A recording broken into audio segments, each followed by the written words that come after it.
In Hawaii, where the island of Maui has been dealing with the aftermath of devastating wildfires there, the island's emergency management chief has resigned, citing health concerns. Herman Andaya had been criticised for his handling of the disaster and for defending the fact that Maui's emergency sirens were not used to alert people about the oncoming danger of the blaze. Meanwhile, the search for victims continues. At least 111 are now confirmed dead. Crews are searching some 2,000 burnt businesses and homes, but the job is not yet even 50% complete. While the exact cause of the wildfires is being investigated, mounting evidence shows that downed power lines could have played a role.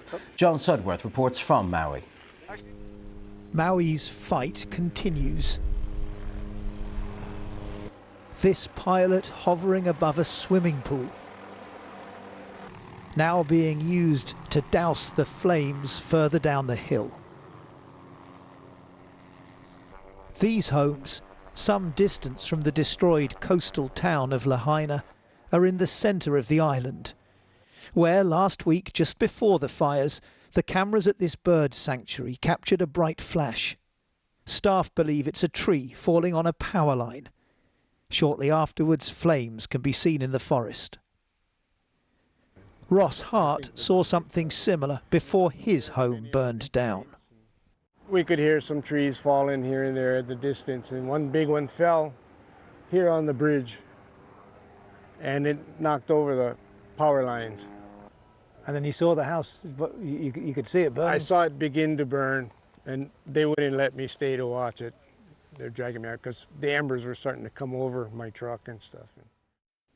Questions are now being asked about whether lives might have been saved. Should Maui's power grid have been turned off? Could more have been done to sound the alarm? For many of those who escaped from Lahaina, alongside the trauma, there's now a deep sense of anger. I hate it. I want these people to explain to me why we didn't get an alarm when they have the most sophisticated alarm system in the world. There's 80, and they practice it every month. And what in the world are they waiting for, you know? The authorities have launched an investigation, although the priority for now is responding to the disaster. So the wildfire risk, despite the devastation in Lahaina, is far from over. This helicopter is making multiple trips, carrying water off to fight the wildfires still smouldering right across this area. But some of those who've lost homes here point to something they say should already have been focusing the minds of the authorities. Like, if it isn't obvious, not just from what's happened here, but all over the world, what could be more obvious that we're having disaster after disaster that's all as a result of climate change?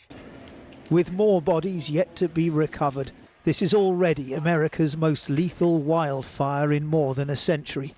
Few doubt that lessons need to be learned. John Sudworth, BBC News, Maui.